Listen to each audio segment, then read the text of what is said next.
Hello, everyone.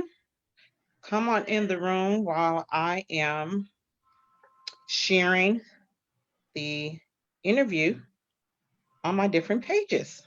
So come on in the room. Come on. Let's see here. Welcome. Got a couple of places. There we go. Going ahead. Come on in the room, everyone. Don't be shy. Say hello to us as you come on in. There we Hi, go. Joanne. Yes, hello everyone. Let's see here. Okay, almost ready. Here we go. My volume down. Hello everyone. Hello. Come on in the room. Okay. Okay, there we go. Please share this video out, everyone, because I have a special guest tonight. I'm so excited. Welcome back, everyone. Welcome to Bald Life Magazine, Living a Bald Life. My name is Jamie Elmore. I am the editor in chief of Bald Life Magazine. I am your alopecia confidence coach. And for my babies, I am their alopecia auntie. Yes, I wear a lot of titles. Yes, I do. But it comes with a lot of responsibilities that I do not take lightly. But we are here. We are here again. We do this show every single Friday. Sometimes we do it twice a week. But the whole goal of Bald Life Magazine, excuse me, you guys, I'm going to have to wipe my nose, and I'll tell you a little bit about this as well. Something that some of us deal with when it comes to alopecia. You can lose your nose hair, so forgive me. But anyway, what is Bald Life Magazine all about? Bald Life Magazine is not only a magazine platform, but it is a platform for men, women, and children that are bald due to alopecia, cancer, medically induced, or simply by choice. This platform is for them to share their stories, to stand in their truth, and to unapologetically rock their crown. Okay, we are rocking our crowns. So this platform is for them. This is a safe space for us to have community, a safe space for us to share and to support and to encourage and to bring more awareness when it comes to hair loss and specifically alopecia. What is alopecia for those of you who don't know? Alopecia is a autoimmune disease. It's where your immune system attacks your hair follicle and causes your hair to fall out. There are 6.8 million people in the US and 147 million people worldwide. Yes, that's a lot. I actually think those numbers are a little off because so many people suffer in silence. They suffer in silence, meaning that they don't tell anybody. Most people think that they're all alone. They think they're the only person, like I did. I thought I was the only person walking on the planet dealing with my hair loss condition, but I soon found out that I was not the only person. But I'm just excited. We're going to get started. I want to welcome my sister, and I want you guys to give us a bunch of hearts in the comments section. Give us some hearts. Give us some hearts. I want to welcome my sister, Sheridan, all the way from Colombia via Australia. I mean, okay, we're gonna ask for all of we're gonna ask her all about that on tonight. I'm just so honored, and I don't take it lightly when my brothers and sisters share their stories because at the end of the day, our stories are not our stories. Our stories are for somebody else, for us to share and give somebody else hope. So, sis, I just thank you for saying yes to the call. How are you tonight? I'm so good. I'm just hearing you speak and just like absorbing that happiness and that energy. It's so lovely to just be in that. And there's something to say about the effect of just watching someone so confident and so lovely and so full of love who looks not the same, but a lot similar to you or to me, then most of the people that I speak, there's really something to say for just seeing someone standing in their truth and being able to identify with that. And so I'm great. I'm happy to be here. Thank you so much for having me.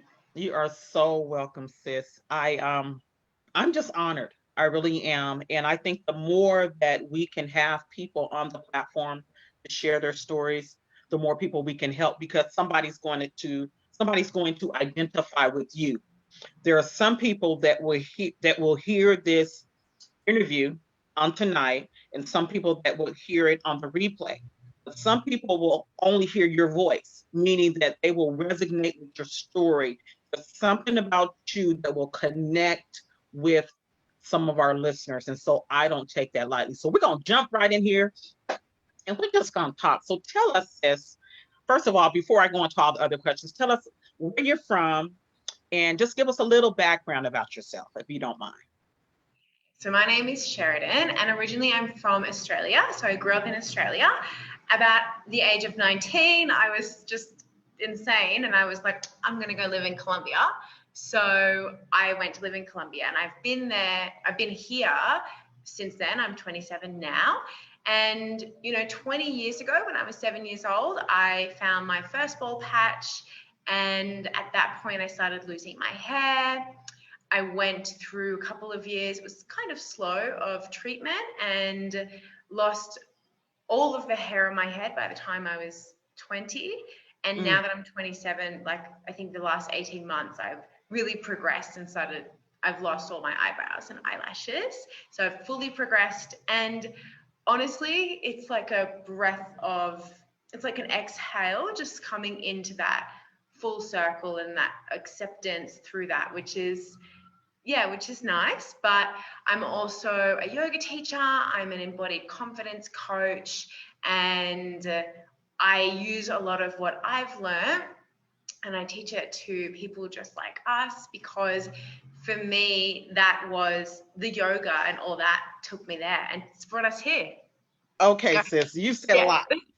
So we're going to back it up real quick because I want us to walk through your journey.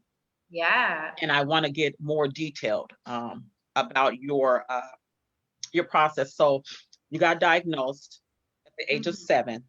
Yeah. What was going on? Was your mom combing your hair, brushing your hair?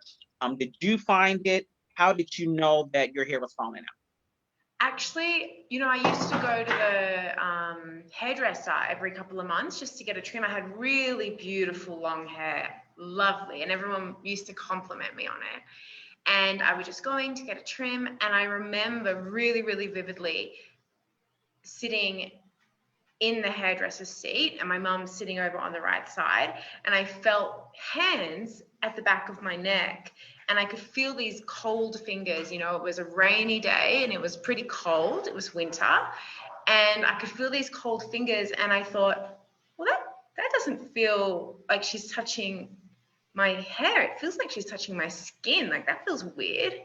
And then I remember, she went and ran to my mum, and then all the people at the hairdresser come and they start standing over me, looking at my head. And I was like, something is wrong.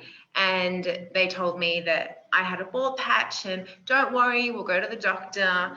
And that was really confusing as a 7-year-old, because it was confusing because there's something wrong with you. It needs to be fixed.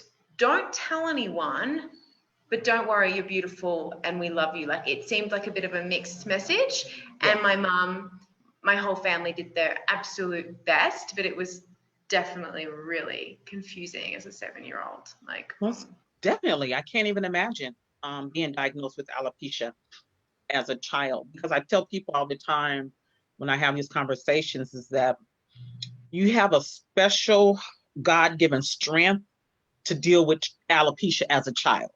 I mean, your body makeup is on a whole nother level, because it's hard enough being an adult, but as a child, I can't even imagine. So you get diagnosed, you see all the people staring at you at the hair salon, and you go to the doctor. how long did it take them to give you a official diagnosis, and did they prescribe any type of medication or procedures?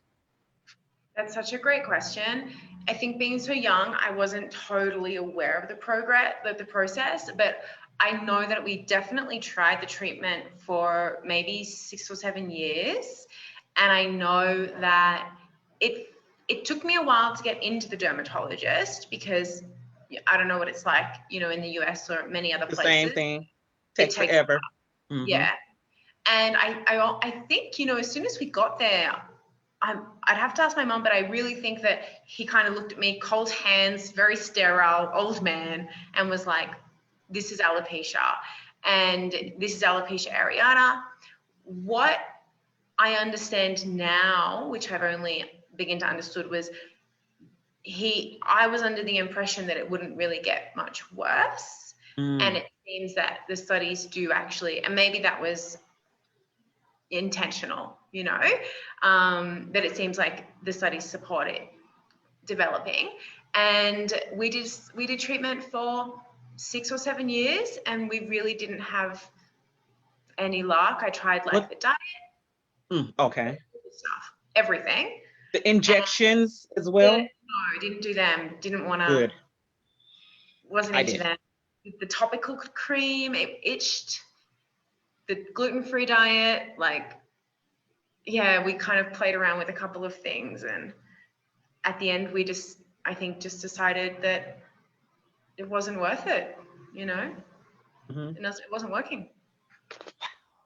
Now, so as you got the diagnosis, you're in school, do you remember any challenges that you had as a child? Did you get bullied? I mean, was your mother kind of proactive? Did she go and talk to the school and tell the school that you was dealing with this disease?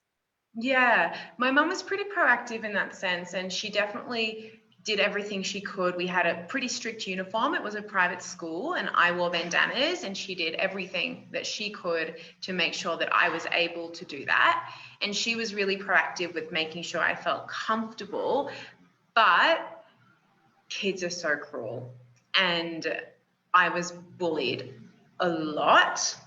I had problems as well with teachers that, supplement teachers, or what are they called? And they come, Substitutes?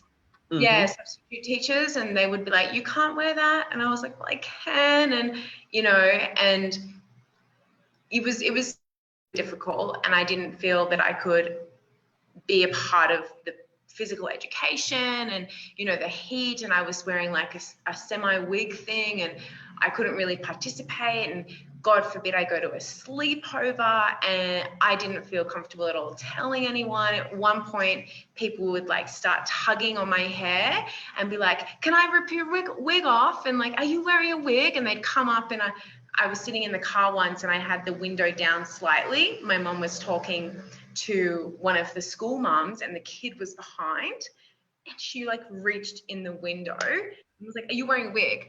And they're just so insensitive and cruel. So honestly, it was pretty difficult. And I also found some great friends, but yeah, kids are cruel.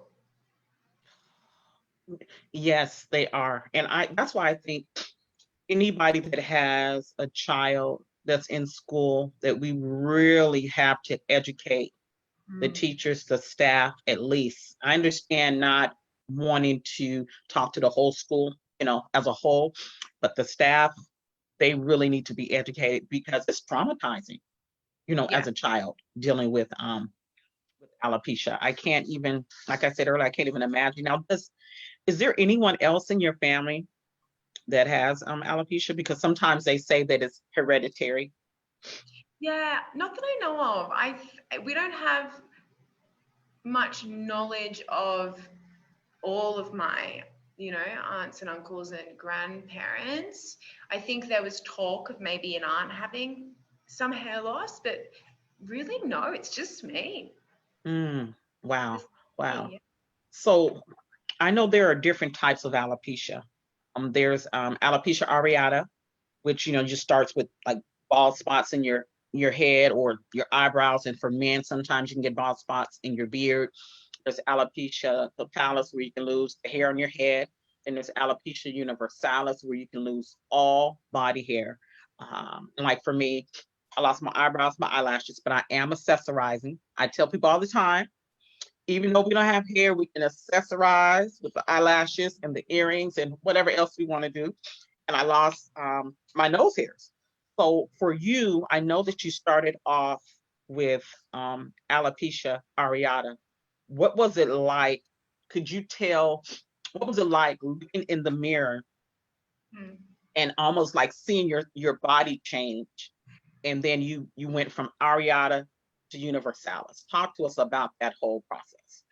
I feel like the way that you phrase that question is so good, because it's that moment of looking in the mirror and the shape of your face changes once you don't have eyebrows.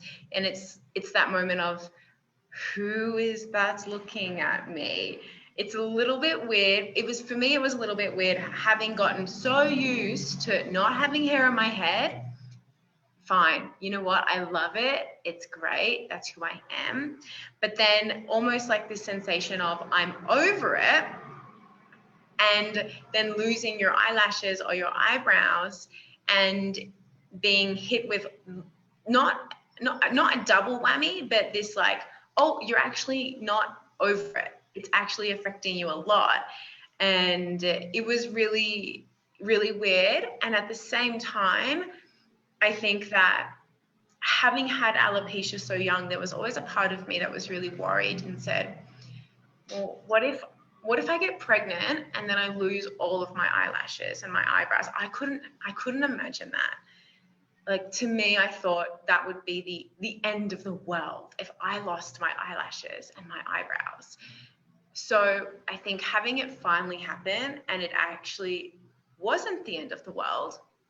It was difficult, but I'm okay with it now. And I have a really amazing friend, and she's always like, ever since you lost your eyelashes, I just look at your eyes and they're so beautiful. You can really see them. And I'm like, oh, that's so nice of you. Thank you.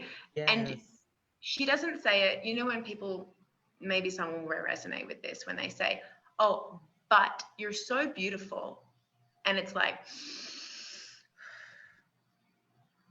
why is there a but before that? I know what you mean. Yeah. But she's like, she says it in such a grateful way, like, I'm so happy that now I can see the shape of your eyes, you know? And so it's really cool. And you start to fall in love again with how you look, and you start to embrace new things and learn new things and have different like accessories, and you can have these different like moods. I think it's just fun, but it's definitely another learning curve, 100%. It is. It is. Did you feel like your femininity had been snatched or interrupted? I actually think that that's one of the best things about losing your hair as a child, because you don't, well, maybe that's not correct for everyone. I grew into my femininity at the same age as everyone else, independent of what my hair was doing. And I understood my body and my femininity to come from many different things.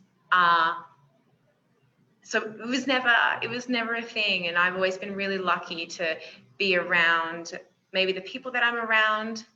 It's never been something that I felt like, However, I do have a long black wig, and I love it, and I love putting it on and feeling, there is a certain aspect of like, Mhm. like power, like the same way with the eyelashes. When you put some eyelashes on and you just feel like you've put on high heels, right? Mhm. Yeah. Yes. Yes. So it's fun to play around with that. But I think that femininity is just so much more. And I go over this often and go like deep into what being feminine is. And I think Let's talk hair. about that. Let's talk about that. What is femininity to you? Just give us an explanation, your explanation of what femininity is, because I think it's so important. Yeah. Well, I think it's that flow and the being receptive. So it's being receptive to the moment, and it's that natural emotional intelligence that you'll have that will allow you to like meld into the moment, and you can use your femininity to be very loving and caring, and you can use your femininity to flow into the energy of creation and birthing, right? And you can use your femininity to come and be really sexy and like vivacious and like that vixen, you know? And it's just this molding, flowing energy that is creative and destructive and beautiful and soft and not confined by structure. That's very That's up there. good. Yeah. That is excellent. And I like the way you explain that, because femininity means something different to everybody. And I think once you get your own definition and you can stand in the truth of what femininity is to you, that's where the power and that's where the healing comes in. That's just amazing. Wow, I love that. I've never asked anybody that question like that, but the way you explained it, that gave me a little made me feel like I can just dust my shoulders off. Like, yeah, I mean, come on. Yeah, I absolutely love that. So tell me, how has alopecia changed your life? I would not be anywhere. I would not be the person that I am. I would not be where I am if it weren't. I can't even imagine the person that I would be. I think I would be less layered. I would have less wisdom. I would probably be more insecure, to be honest, because I haven't been pushed to radically accept myself and do the work to understand what that means and feel it and conceptualize it so that it's not dependent on how I look or how I feel or what my job title is. Because when you have to find this acceptance that is not related to what your body or how you look, you find it flows into the other aspects of your life. You know, I wouldn't be living in Colombia. I wouldn't have all of the beautiful relations that I have. I wouldn't have the profession that I have. I'd probably be a public servant because that's what you do where I grew up. That's the job that everyone does. Or I'd be working, making coffee or something. I liked that. And I think the one big thing is because of the personality traits that I've had, and I think that I've noticed that a lot of the people who experience hair loss, we tend to be very empathetic and very loving and very kind and very giving, and we can understand experiences. You know, there's like a code inside of us where we just look at somebody else who's had a similar experience and it's like, yeah, like I know, right? So without that, I wouldn't have found any of the friendships or any of the relationships that I have. And then where would I be, right? Because relationships are everything. Yes, they are. They are absolutely everything. I tell people, as I talk about relational capital, and what I mean by that is, if I can explain it a little bit different when I say relational capital.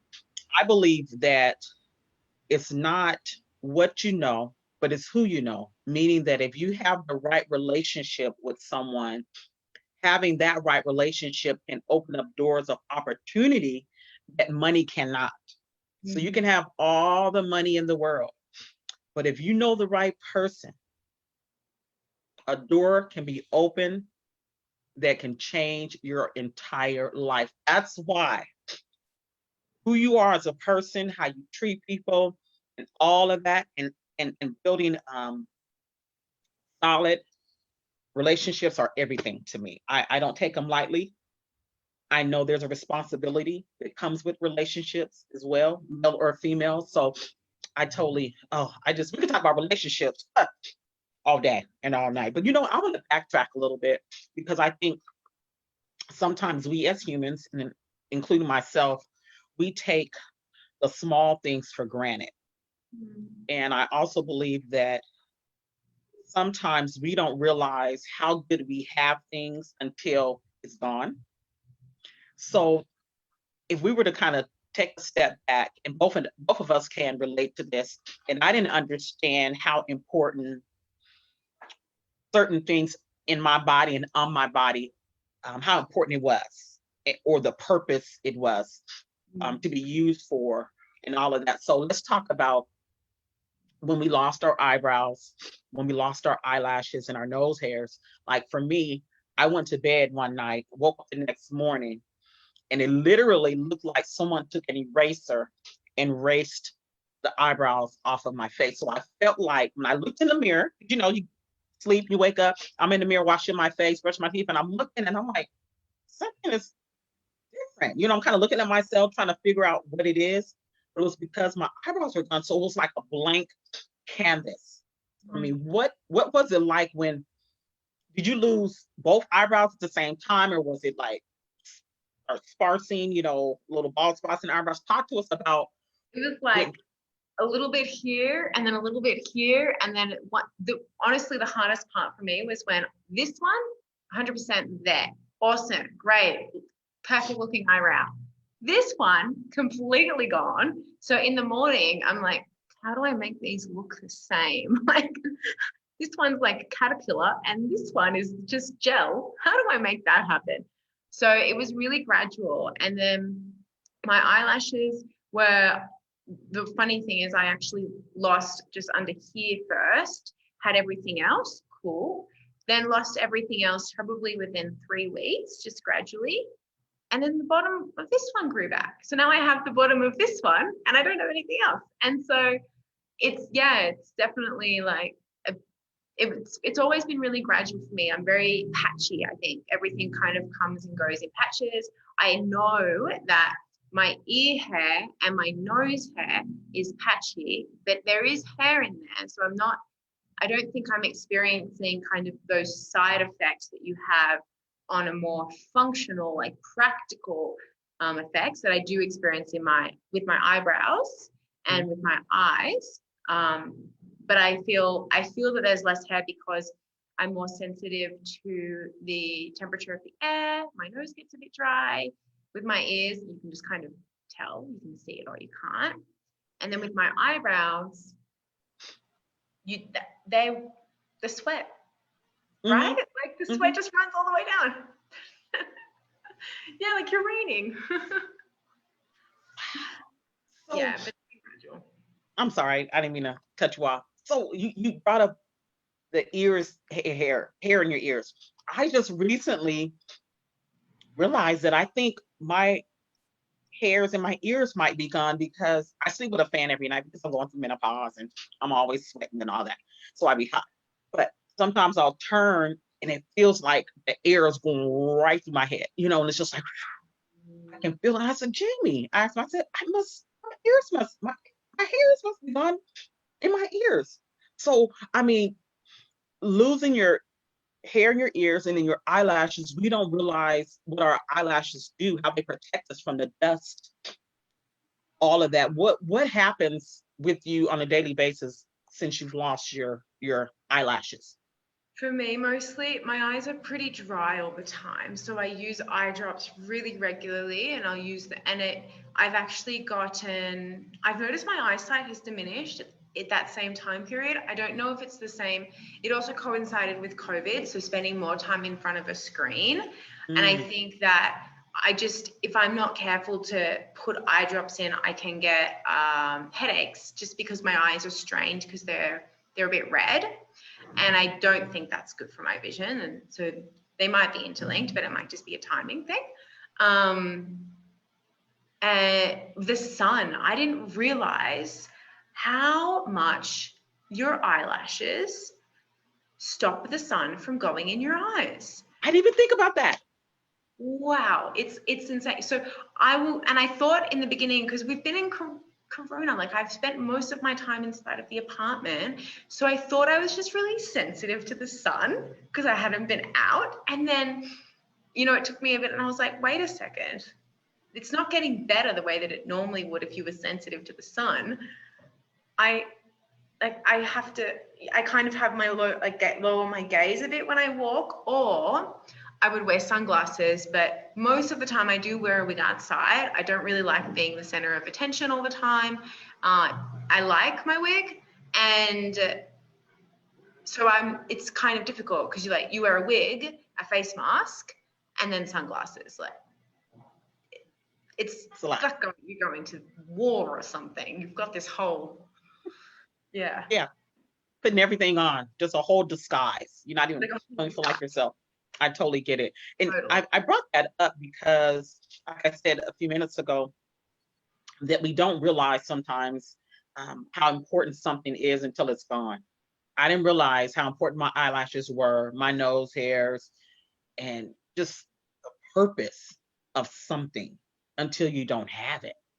Yeah. So anybody watching, listening to our interview, if you just have eyebrows, if you have eyelashes and nose hairs, okay, just those three, call yourself blessed. Also, can I add, if you Yes. have arm hair and leg hair, because I was looking at some studies that I found, because, I always say to my spouse, like, I'm always really hot or really cold. I'm never the right temperature. And then I found a study and it was like, well, that's correct, because your hair on your arms and on your legs helps you insulate and maintain your core body temperature. So if you do not have it, you are predisposed to go either way. So I have double jeopardy. Menopause plus no hairs on my arm. And isn't that something though, when you look at your arm and it's so smooth, and you look at your legs and it's so smooth, and some people will say, oh, I would love that problem, not having any legs hairs. You say that. When it's not a choice, it's different. Yeah. You know what I'm saying? It's totally different when it's not a choice. And so I don't like when people say that. Oh, at least you don't have to worry about shaving your legs. I wish I had that problem. No, you don't wish you have this problem. Trust me, you don't. So that's interesting. I'm glad you brought that up, because I never thought about hair on the body regulating our body temperature. It makes sense. Everything has a purpose. Yeah. Yeah. I mean, really, whoever would have thought? Whoever would have thought? Now, let me ask you. For me, I know I went through depression and all types of things, weight gain, weight loss. From a psychological standpoint, how did or how has alopecia affected you psychologically? Yeah. Yeah. I went into quite a deep, long depression. And I think anxiety is also kind of intertwined with that. You kind of, Yes. me, I just go in between.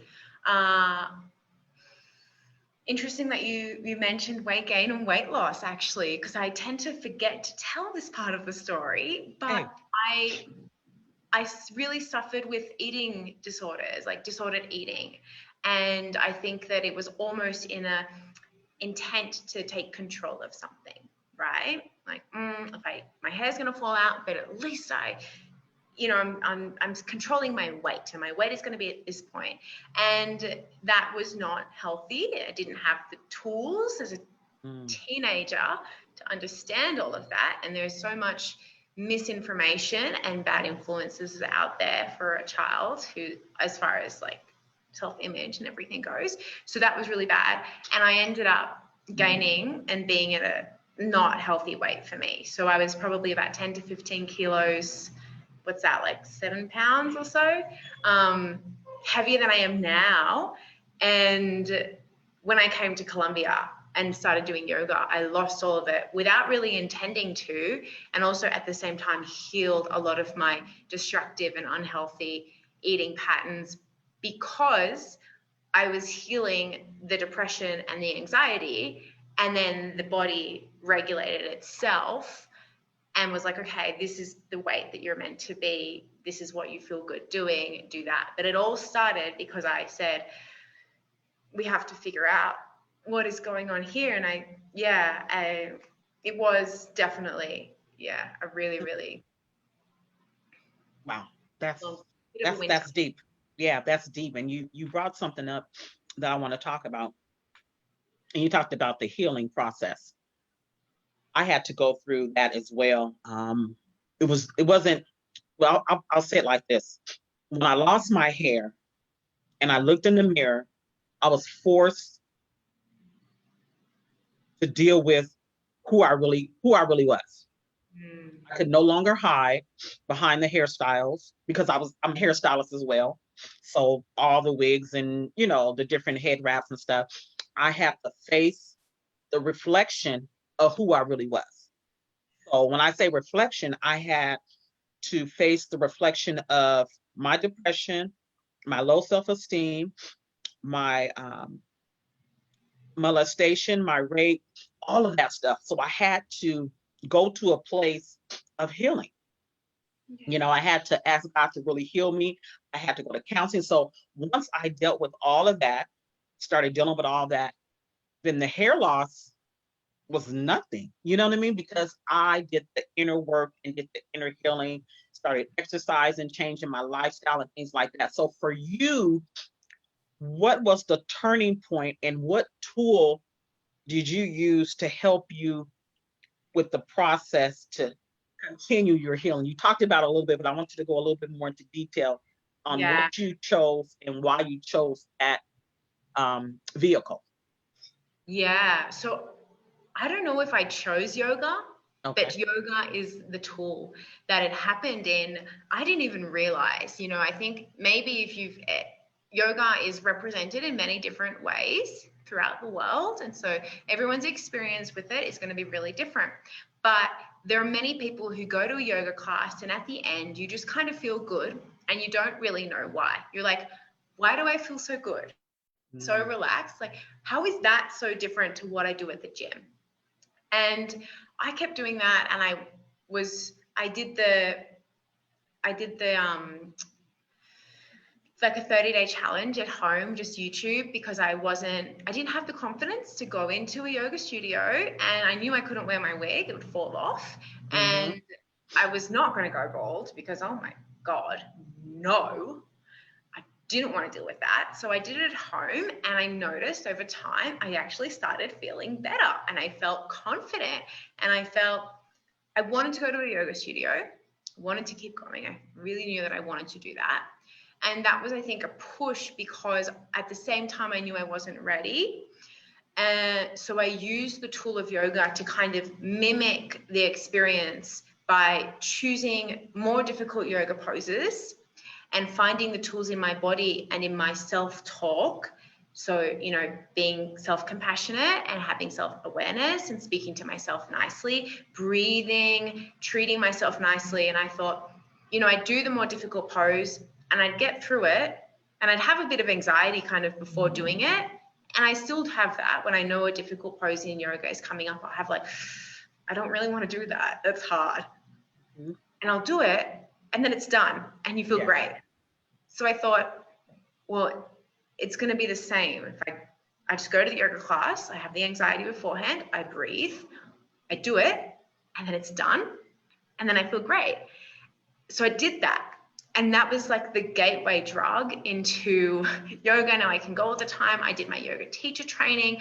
I went even deeper and went into the psychology and the brain science and the philosophy and the spirituality. And that changed my whole life. It changed my whole life. And I noticed that, and I kind of say this, and I want it to come off in the best way possible. I genuinely believe that most people who are living with hair loss are probably doing more yoga than the random girl who goes to the yoga class 5 times a week, because yoga is a lifestyle.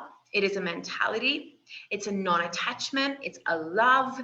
It's a spirituality. It's a philosophy. It's being resilient. It's knowing yourself, and it's confronting what is actually inside of you and understanding what is actually inside of you.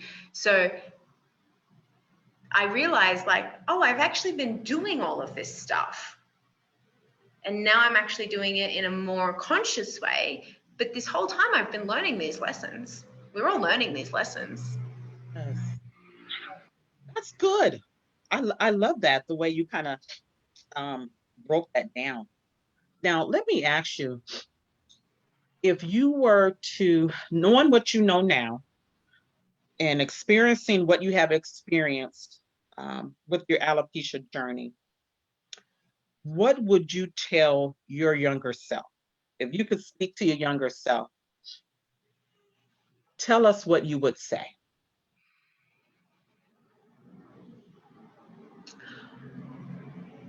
I think that this would change every single time that somebody asks me, as it should, because we all grow.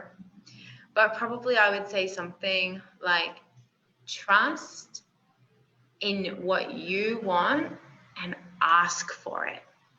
So if you want someone to not tell you what to do, ask for it. Even as a child, or even as a young person, or no matter your age or your experience, if we don't, people are always going to say what they think is best because they love us, right?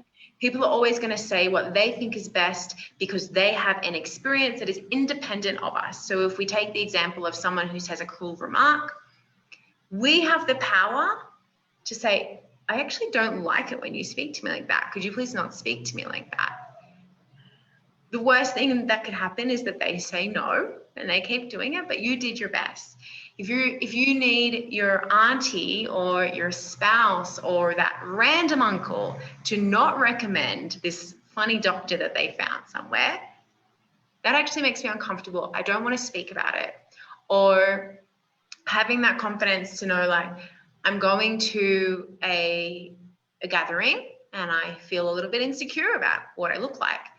Guys, I'm going to this gathering. I'm going to see you on Saturday. It's a bit embarrassing for me to ask this, but I'm going to do it because our relationship is important. Can we not speak about my hair, please?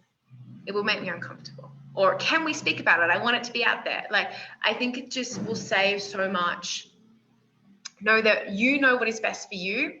And the best way to live that is by saying it and speaking it and expressing it and living in your truth. Yes. And finding your voice. That's what you're saying. Knowing that you have a voice and finding your voice and speaking it and speaking your truth and not being afraid to tell people how you're feeling, what you want to do. So that's good. That's good. And I think that can be healing as well for us. Yeah. When we can speak about what we feel, what we want to do, what we will accept and what we won't accept as a human being. And it's very brave. It's very brave to say, even though I haven't seen someone who looks like me do X, I want to do that. It's like that childish dream, like allowing that to live and allowing it to, it's very healing. And telling stories is healing, and if you want to be honest, if you want to tell your story, say, hey, where can I tell my story? Yes. Like invitation to everyone watching. If you want to tell your story, come on, reach out. There you go. Tell your story, because it's healing for the storyteller, the person who is telling the story, and then it's healing for the listener. Wouldn't you agree? Totally. It's one of the best things that we can do. Yes. So what recommendations do you have for people experiencing hair loss, and how would you encourage them, or what would you say to them to help them find their confidence and joy in life in general concerning their whole little journey with alopecia? So I'm going to offer two pieces of advice. One might be totally not relevant to some people, and like take what resonates and leave what doesn't. There is a really beautiful quote by someone called Eckhart Tolle, and he has fantastic books. And the quote is, accept the present moment as if you had chosen it. So act as if you had chosen it. If I had chosen to be bald, what would I be doing with that? Like, what thing would I do? How would I live my day if I wanted this, really? If I really, really wanted it, what would I do? and the challenging. Now that might be to. That's good. That's good. Yeah. And then the other one would be get to know yourself, identify your personality, your strengths, your vulnerabilities, your weaknesses, because alopecia, just like yoga, is a peeling back of the layers, just like you were saying. You're peeling everything back, and that's scary. And it's the most liberating thing that you can do. Get to know yourself, get to know what you like, what you don't like, what you'll take, what you won't take, what you think, because we all have tendencies, we all have emotional maps, we all have these different layers of our personality. Get to know yourself, date yourself, find out what you like. And from that, you're going to open up so many paths. That was powerful. That was powerful. That was good, Sheridan. Wow. And you made me think about where I am in life. And I want everybody that is listening to our conversation to think about where you are in life and ask yourself, are you happy with are you happy with how you are showing up in life? And as I think about just from what you just said, you got me thinking this way, and I'm just going to talk. When I think about where I am right now and what I'm doing in the alopecia world and for the alopecia community, I'm grateful, number one. And number two, I never would have thought that I would be here today because of all the pain, the tears, the depression, the moments when I felt like I was about to literally lose my mind. I never thought that I would be here. I never thought that I would be in a position to where I'm helping other people deal with this traumatic disease. And so you triggered something in me with what you just said. It's a good thing though. It's a real good thing. And I got to look at some things, but I'm glad to be here. But I never thought that I would because of what I went through. Yeah. I never, sometimes you don't realize that there's a purpose for your pain. Can I offer a concept? Please. It doesn't exist in English, but there's a word in Sanskrit, which is the language of the Hindu philosophies and yoga, and it's called Dharma, and it means divine cosmic order, which means that there is a divine order, there is a way that things have to work. And the universe is constantly readjusting, trying to guide everything back into this web of symbiosis, right? Everything's working together. Everyone and every event, I believe, has a reason. I believe that too. Maybe your hair loss is so that you can have this big grand scale awareness. And maybe that's Jamie's path.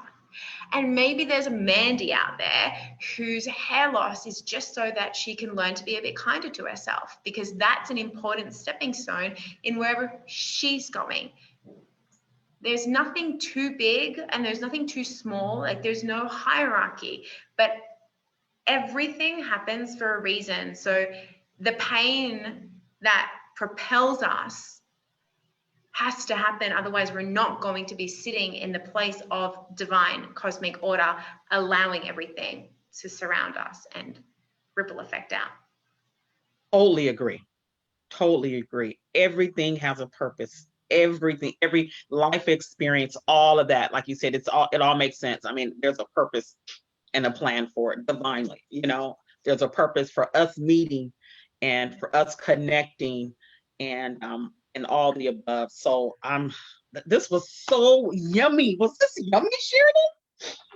I'm like, yeah, goosebumps. Just being in your energy is very, very grateful. Thank you. And you're doing such amazing work, and you from the outside perspective, it looks like this experience has chosen you, and you've chosen this experience for a really, really important reason. And never, ever, ever, ever, ever, ever, ever, ever underestimate it, because for the 6 people that comment and are active watching, there's another 60 who are still sitting and watching and not ready to say anything yet. And the impact that this is happening, the movement, the lives that this is changing is, I'm speechless. I know. Thank you for saying that, those kind words. And to piggyback off of that, I believe that the people that God brings into my life, there's a purpose and a plan for it. And he connected the 2 of us. And I'm just honored to have you on my team, as a writer for the Bald Life magazine. You bring something that we need for our audience. And so I guess that's the public service announcement as well, that you are part of the team. You're part of the Bald Life magazine editorial team. So yay, give us some hearts, please, guys. Give us some hearts. She is going to be, I guess your first article will be in volume 3 in our next magazine. So you guys stay tuned to that. And you know, when I think about the Bald Life editorial team, it is a rainbow of writers, literally from all over the world. From all over the world. Whoever would have thought that I will be connected with someone that lives in Colombia via Australia? I mean, who would have thought that I would be collaborating with men and women from all over the world that have one common goal, and that's to touch and change the lives of men and women and children that are living and suffering with hair loss. And I'm connected with you. So my life is about to change, because I don't know what you're going to bring to me, but I accept it with open arms. And I know that I'm going to grow from our relationship. I'm just so honored to have you on board. So I have to do my my dance. Welcome to the team. Yes, yes. You guys get with us. Yes, yes, yes. And you guys see this shirt? Yes, get it, Sheridan. You guys see this shirt? You guys got to get a Bald Boss shirt. Sheridan will have hers soon enough. She's a Bald Boss as well. We have a whole movement. Join the movement. Come on. We're going to make it the norm. You know, we're going to make it the norm. Now, do you have any words, anything that you just want to throw in here? Because I don't want to just. No, you know, you're so eloquent, but I just love thinking about, like, you know, making it this thing that everyone else just wants to be a part of. You know, I think about that, and I've always said that whenever someone comes to speak to me, I want it to be like, welcome to the club, you're in. Like, here's a goodie bag. You're in. Good on you. You've arrived. You know, I want it to be like they're welcoming you at a resort. So that's the sense that I get with Bald Life magazine. It's like, you're a part of this exclusive club and you get a copy of a magazine. Like, yeah, cool. Yeah, so let me just do this for those who haven't seen it. This is volume 2 of the Bald Life magazine, and we literally have women from all over the world, guys. Look at this. Ghana, Russia, my girlfriend from Russia right here. And I believe that Kadu she might be from Colombia as well, but I got to make sure. But we have people from all over the world, guys. I mean, from everywhere. We have writers from everywhere. Isn't this amazing? So, Sheridan, what do you think? How do you think this is going to make an impact, having a Bald Life magazine for our community, for us? How do you think this will be impactful? Talk to us about that. So many ways. I think that there are layers of it. So there's that first, you know, that it changes the way that you're in the middle of the experience, right? You're like, this is your magazine. I think it's helpful to have a copy, you know, just around, because I work a lot with the subconscious mind, and it is really important to have these images of other people who look like us. Belonging is the best thing that we can do. It's the one thing that all humans are looking for. So having these references for our subconscious mind, literally just sitting around the house, or yeah, it's best to really have it physical, is going to change the way that you look at yourself, because we experience things through the subconscious mind and through the prior experiences that we've had. So if I've never seen someone bald on the cover of a magazine, and then all of a sudden I see someone bald on the cover of a magazine, my thought goes, I can be on the cover of a magazine. It opens things up. And I think it also helps a lot of people.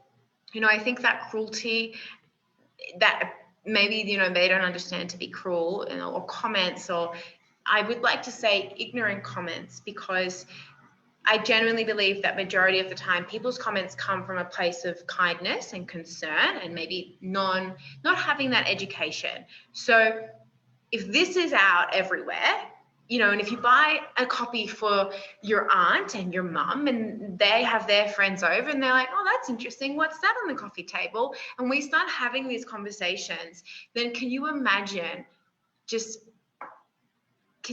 that feeling of someone's in the bathroom and they find that first bald patch, and they know the exact person that they're going to go speak to. They know the exact resource. They're going to make empowered decisions with their doctor instead of just doing whatever the doctor says. They're going to have a resource of beauty. They're going to feel confident. They're going to feel good. They're going to feel apprehensive, scared, worried, but excited and welcomed. It's going to change everything. And I also think that it does something, kind of on a tangent now, but I think it does something for the larger body positive movement, because they're all intertwined. It's all about understanding that we don't need to all look a certain way. And the more versions of ourselves that we can embrace, the more it becomes the norm, the easier it's going to feel if you have anything else that makes you feel a little bit more alone. Maybe it's not hair loss. Maybe it's something on your skin. People have moles and they don't like it. It's this extreme self-acceptance that we haven't experienced I don't think any generation has experienced it. And we're bringing it, we're changing it in the future. Yes. Yeah. We're part of history. We've created history. We are the first. Pioneer. Writers. Talking about one of the writers, a good friend of mine on the back, Evan Stubblefield. He's talking about finances, money.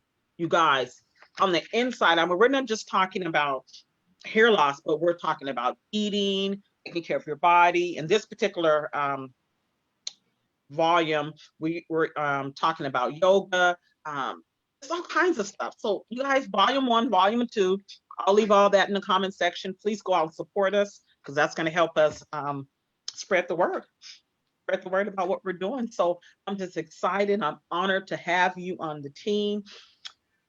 I'm honored that you said yes tonight to share your story, but I know there's so much more to you, so much more to your story that you couldn't possibly tell all of it tonight. But I want to thank you. I look forward to working with you. I'm just excited to have somebody from Colombia on the team. Come on. I'm so excited. I'm so grateful. Thank you for setting this up. Thank you for the platform. Thank you for, your openness, and for the massive, massive, massive welcome. I'm just going to go and just light-footed my way to bed. I'm just on cloud 9. Thank you. You are so welcome. There was one more thing I want to announce while we're talking, so I don't want people to forget about it. I'm going to grab it. Keep on talking to the people, because I got to show them this is for my babies. So you keep on talking, whatever you want to share. The floor is yours. So while I have you guys all by myself, I'm curious to know, because I'm going to be writing do you have any questions or any content about like your experiences or stories or finding your voice or any of the tips that I shared? I'm going to be in the comments, and I would love to hear, what are you curious about? How can I serve you? You know, I've shared a little bit of me. I'd love to hear what thoughts you've had while you've been watching this, which parts you resonated with and were like, yes, yes, yes, yes, yes, yes, yes. I want to hear that, because that's the type of stuff that I want to continue to give to you, because I want this to be a platform where you feel every time I go there, I'm being hugged with all of this amazing value and content and love. And I need you. I care about you, and I want you to tell me what you need. Tell me what you need. Practice telling people what you need. Tell me what you need, and we'll make it happen. You are amazing. See, a leader. You just stepped right on up to the plate, and there it was. So guys, you guys know that I believe in giving back. We have 2 giveaways that we're in the midst of right now. The first giveaway is we have a wig giveaway. We're giving away nine wigs to women. Actually, the cutoff date was last Saturday, and they are 9 different styles. Let me see what this one is. Okay, I grabbed a good one. So this particular wig, okay, this one is, you'll get a copy of the About Life magazine, the first volume, and you'll get a wig. This one is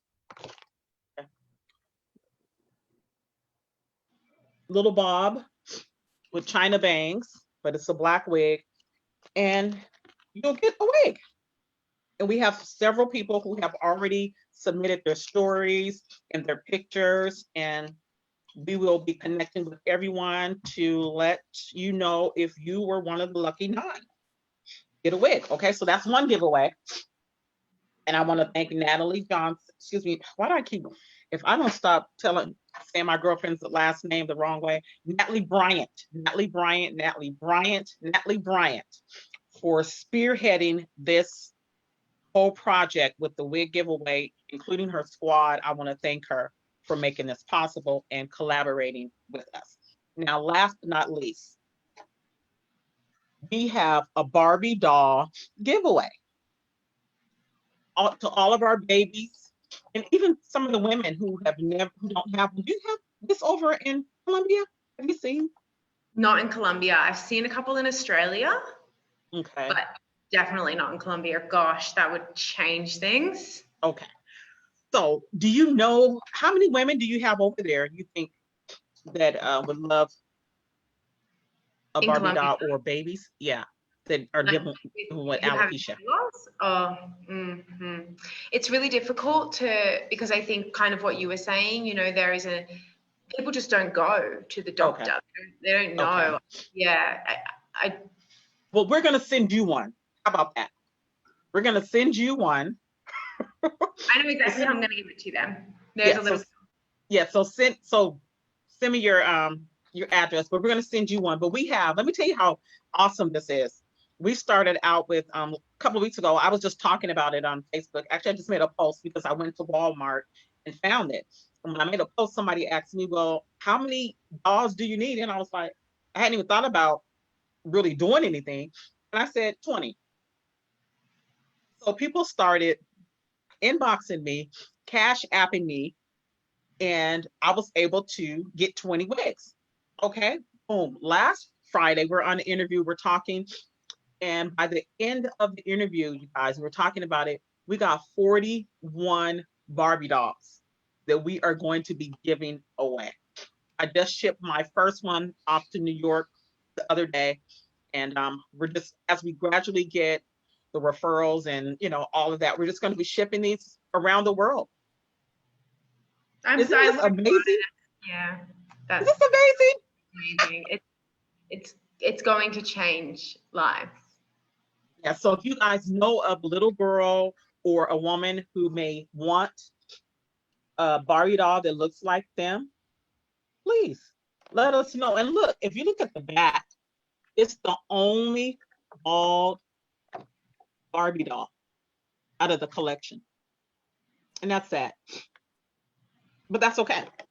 But we're going to be sending these out. So send me a message and let me know, Jamie Elmore, send me a message and we'll get these Barbie dolls to the women and women from all over. Okay. And if you want to help, you can cash at me too. I'm going to be using some of the money that I've gotten and received for shipping, because I have all my dolls in now. I got all of them in, and we're starting to ship them out. So that was the public service announcement as well. This is so exciting. And then I can't wait till you get it, because when you get yours, Sheridan, I want you to make a post, take a picture, make a post so we can show everybody that you got your Yeah, I'm so excited to do that. Yes, absolutely. Yes. It's gonna be a We whole had thing. so many women that was watching last week that jumped on board and just started collaborating. And that's what makes it so powerful, when you work together and everyone has the common goal and they're going to make it happen for our babies. That's it. So guys, thank you so much for joining us tonight, and listening to us and joining the conversation. Thank you, Sheridan, for just being here. I'm excited again for having you on the team and on board. And I'm just grateful. We're going to be back next Friday again with a new guest, with a new story. And I'm going to leave the information in the comment section so you guys can order a magazine. Order a magazine so we can keep on going. I want to be like Essence. I want to be like Vogue. I want to be like all those other magazines. I mean, why not? The only way we're going to be like that is people are going to have to support us. That's the only way. Spread the word. So anyway, you have any more closing remarks, sis? No, thank you. Thank you. Thank you for everyone for watching. Thank you everyone who's watching the replay. Thank you. And I'll be on the page hanging out. Yes. You will.